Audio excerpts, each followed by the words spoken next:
Regresamos con Agárrate y pues según Carlos Sánchez Berzaín, analista que ustedes siempre agradecen que se invite aquí al programa, dice que hay que ganar 4 rounds para ganar la pelea completa a Nicolás Maduro. Vamos a hablar hoy de cuáles son esos 4 rounds.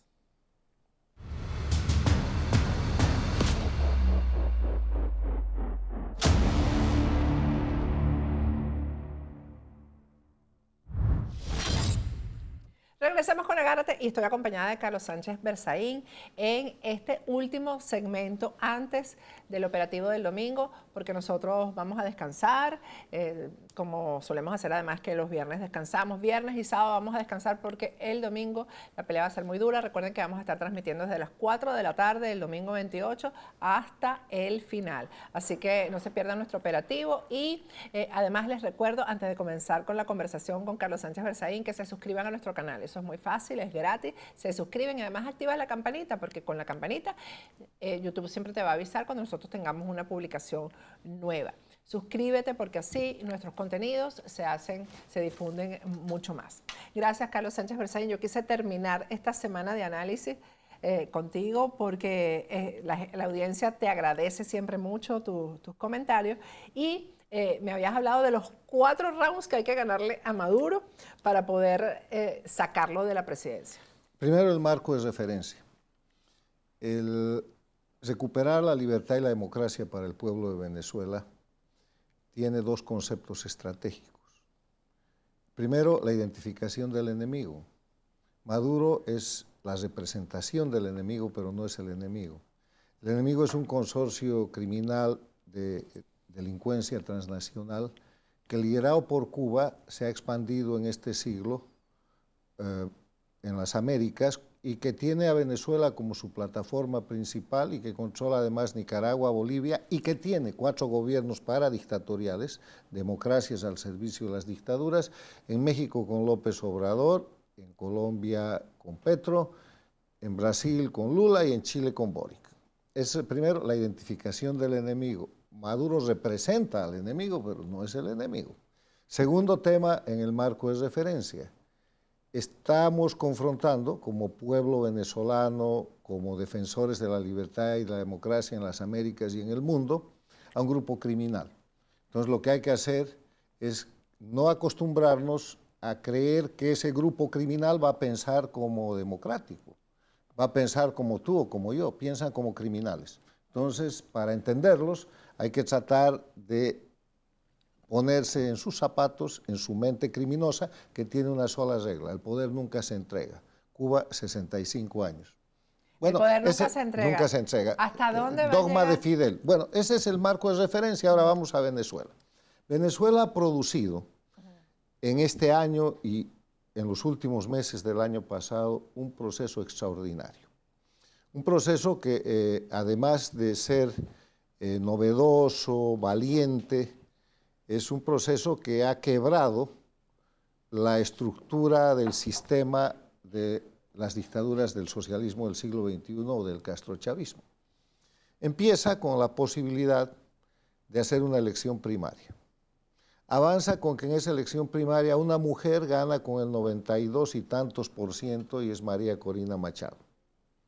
Entonces empieza el sistema de la dictadura con trampas, no cumplen los acuerdos de Barbados, obtienen todos los beneficios que pueden, inhabilitan a María Corina propone la nueva Corina, la inhabilitan también, aparece el órgano electoral, el CNE, que no es sino un brazo de la dictadura, presentando una lista de candidatos, con muchos candidatos funcionales. Ahí estaban básicamente los que dejó pasar la dictadura, y ahí viene la gran jugada. Encuentran a González Urrutia y María Corina vuelca todo su poder popular, toda su capacidad de movilización a respaldar a este candidato. Y se produce un hecho muy interesante: la dictadura ya no lo puede inhabilitar, confía en que la popularidad de María Corina no es endosable y resulta que sí es endosable. Y generan un movimiento que ha cerrado campaña en estos días, hoy día, y que nos está llevando a la elección del 28 de julio, que marca el triunfo de la primera etapa, lo que llamamos el primer round de esta confrontación, que es el haberle devuelto al pueblo de Venezuela la confianza y el haber logrado que Venezuela pierda el miedo. Está empoderado el pueblo, va por las calles, pasa por encima de los obstáculos que pone la dictadura, desafía las detenciones, desafía los atropellos, desafía incluso la tortura y ha generado una movilización extraordinaria que da la posibilidad de que este domingo haya un triunfo arrollador de la oposición, con un candidato que apareció de la nada, pero que tiene una jefa de campaña que se llama María Corina, que le ha endosado toda esa capacidad, transcrita en el hecho de haber recorrido toda Venezuela por encima de los atropellos, la violación de los derechos humanos y el fraude constante que ha ido cometiendo la dictadura. Entonces, en ese escenario, yo sostengo que si les gusta el teatro, esto de recuperar la libertad y la democracia y separar a Maduro y su grupo criminal del poder en Venezuela es una puesta en escena de 4 actos. Si les gusta el box, es una pelea de 4 rounds. Entonces, el primer round está ganado y es este que acabo de describir, donde el pueblo no tiene miedo, el pueblo va a ir a votar, el pueblo respalda a un candidato que representa el hecho de que se vaya el dictador.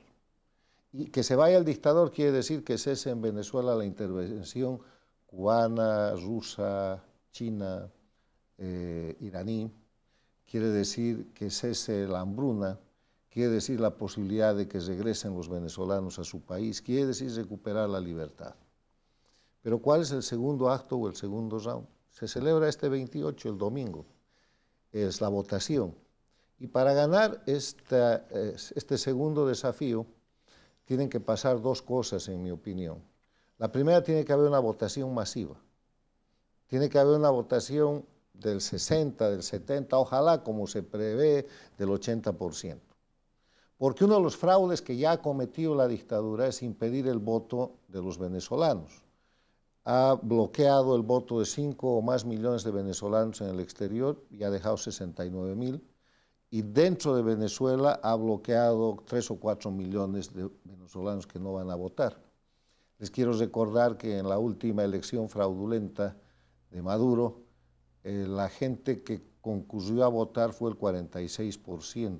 Y si sacamos el porcentaje de inscritos y el porcentaje que dice que obtuvo Maduro, él tiene menos del 30%, o sea, un fraude completo. Entonces, los 2 elementos que necesitamos este domingo para ganar ese round es que mucha gente vaya a votar, cosa que es posible, y segundo, que haya un control electoral, lo que en Venezuela llaman testigos, sí, que sea efectivo. Que han anunciado que están completos, que era algo que era difícil de conseguir y ya... Sí, pero ahora viene la parte operativa, sí, porque la dictadura va a funcionar impidiendo que esa gente llegue al recinto de votar.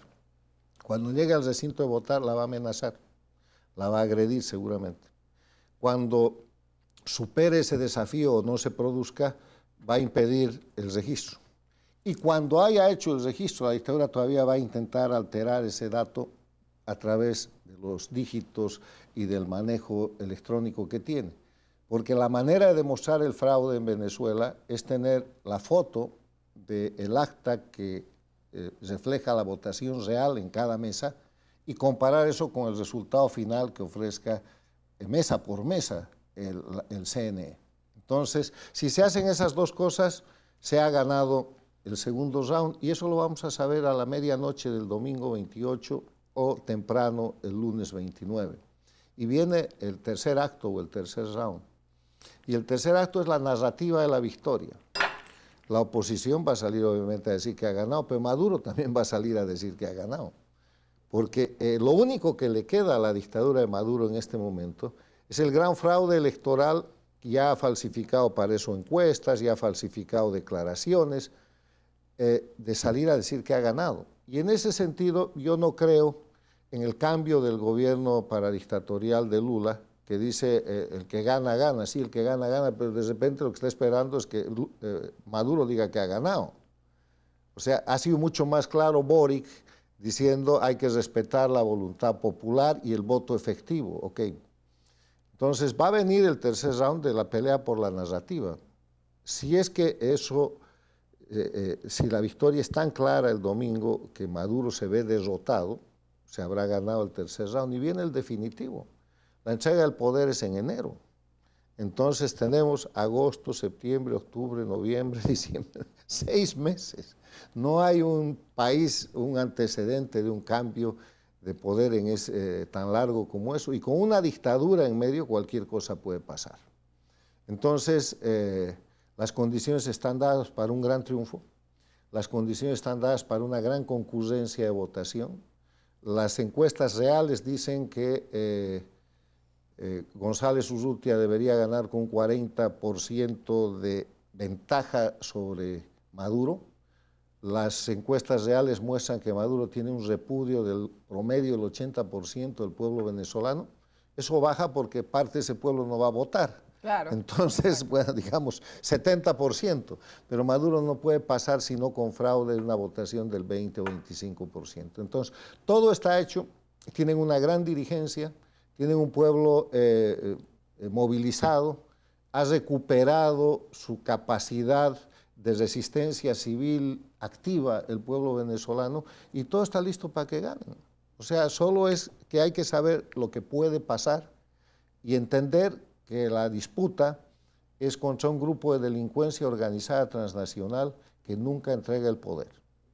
Hoy ocurrió un tema que para mí es muy delicado, lo comenté en el primer segmento, la detención en el aeropuerto de un corresponsal argentino que iba a cubrir las elecciones como hacen los periodistas en elecciones que son importantes y en eventos importantes. Ha sido muy rudo. Nosotros fuimos bien claros en el primer segmento de todo lo que le ha pasado. Él mismo le describió a otro colega argentino lo que había vivido. Terrible, eso es lo que define una dictadura. Y yo te quiero preguntar, ¿hasta dónde crees tú que va a llegar Maduro para no entregar el poder? Hasta donde pueda. Es como un ladrón.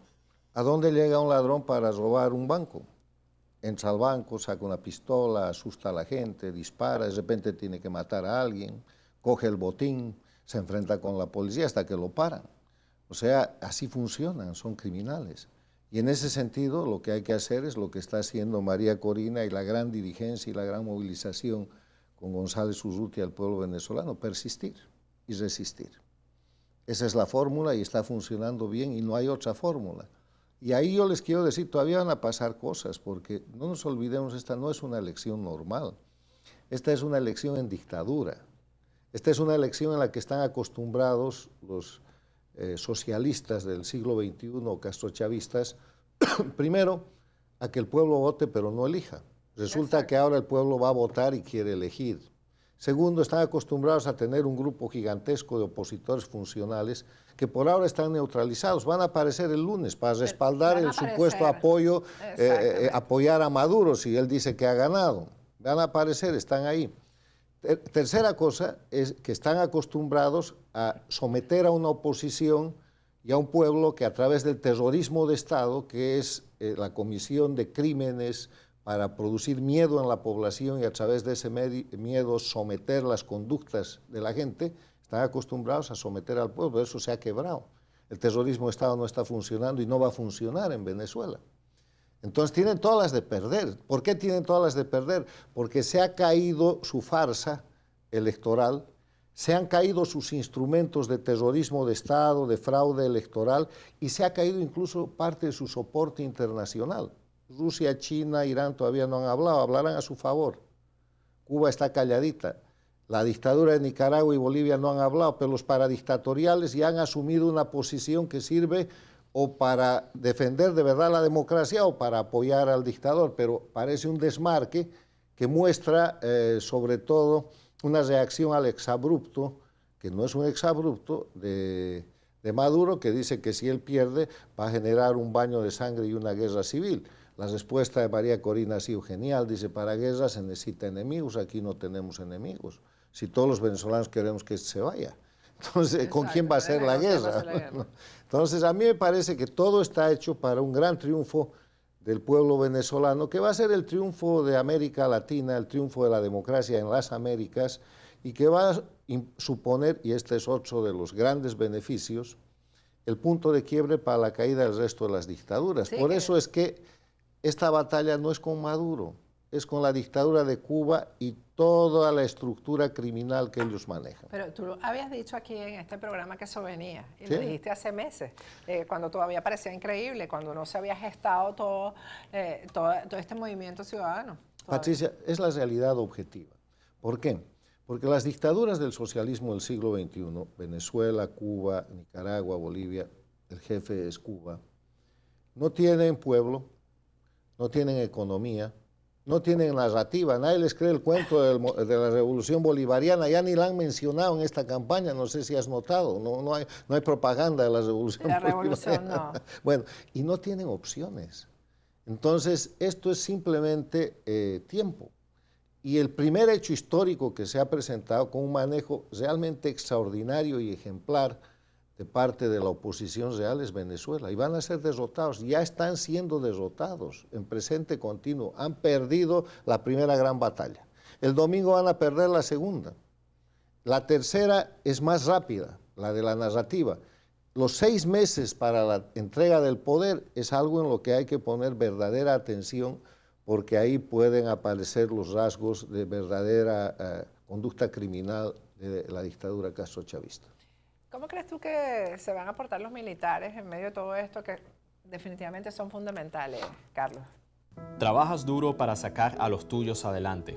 Buscas un mejor porvenir aunque carezcas de estatus migratorio. A veces, una nueva vida en los Estados Unidos es dura, llena de cambios drásticos, adaptaciones e incertidumbres legales. Yo he estado allí. Pero ahora, como abogado de inmigración y ciudadano de este país, mi propósito es ayudarlo a usted y a su familia a alcanzar sus metas en esta gran nación y convertir el sueño americano en su realidad hoy mismo.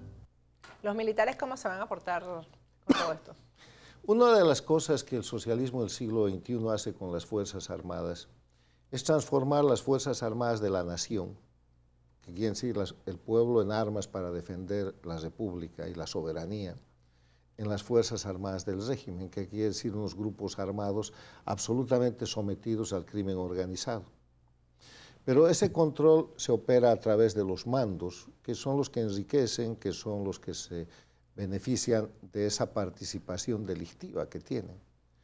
Lo que pasa es que cuando la crisis avanza, como en Cuba, como en Venezuela, ya está en Nicaragua y en Bolivia, la estructura media y básica de las Fuerzas Armadas, que forma parte del pueblo, sufre las consecuencias. No tienen comida, el sueldo no les alcanza, están viendo que los de arriba están en la corrupción y se enriquecen y son impunes, no pueden ascender porque hay un taponamiento. Entonces, ahí es donde se produce la posibilidad de quiebre. Yo creo que el grueso de las Fuerzas Armadas de Venezuela, en el momento más indicado, simplemente van a actuar por omisión. Cuando el régimen ordene represión, no lo van a hacer y se acabó. No necesitan hacer otra cosa. Además, no necesitan, frente al triunfo popular, frente a la gran movilización que hay, a la concurrencia a votar y al resultado del voto el próximo domingo, no necesitan hacer un movimiento armado, simplemente tienen que evitar reprimir y acatar las órdenes del grupo criminal que detenta el poder. Tengo información de que los miembros del grupo IDEA van a ir a Venezuela a ser observadores electorales o a pretender ser observadores electorales. Estoy hablando, por ejemplo, de Tuto Quiroga, que ha sido... ha confrontado al régimen.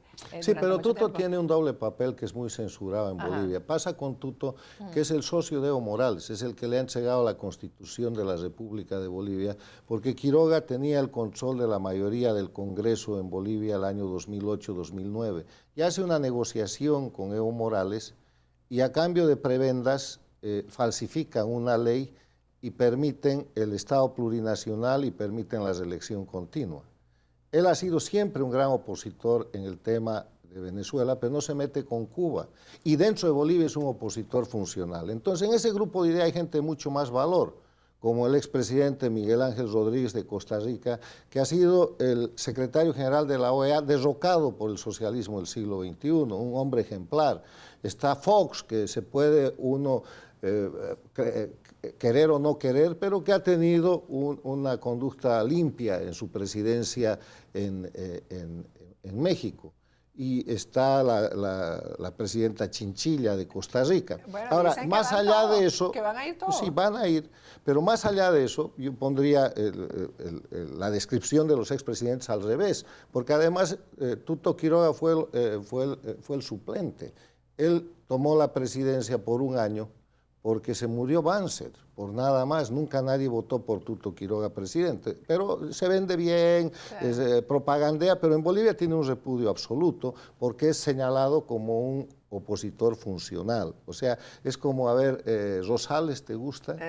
O de repente Alemán en Nicaragua, así es visto Quiroga en Bolivia. O sea que para mí, como analista boliviano, no es un buen ejemplo, pero van a ir representando a IDEA, que es una buena organización, una buena fundación, y mi análisis es que no los van a dejar entrar, no van a pasar del aeropuerto. Es un buen movimiento para mostrar de nuevo la condición de la dictadura y para poner de relieve la personalidad de las personalidades que sean relevantes del grupo que está ahí. ¿Cómo ves ya finalmente, para dejarte ir, cómo ves el lunes 29?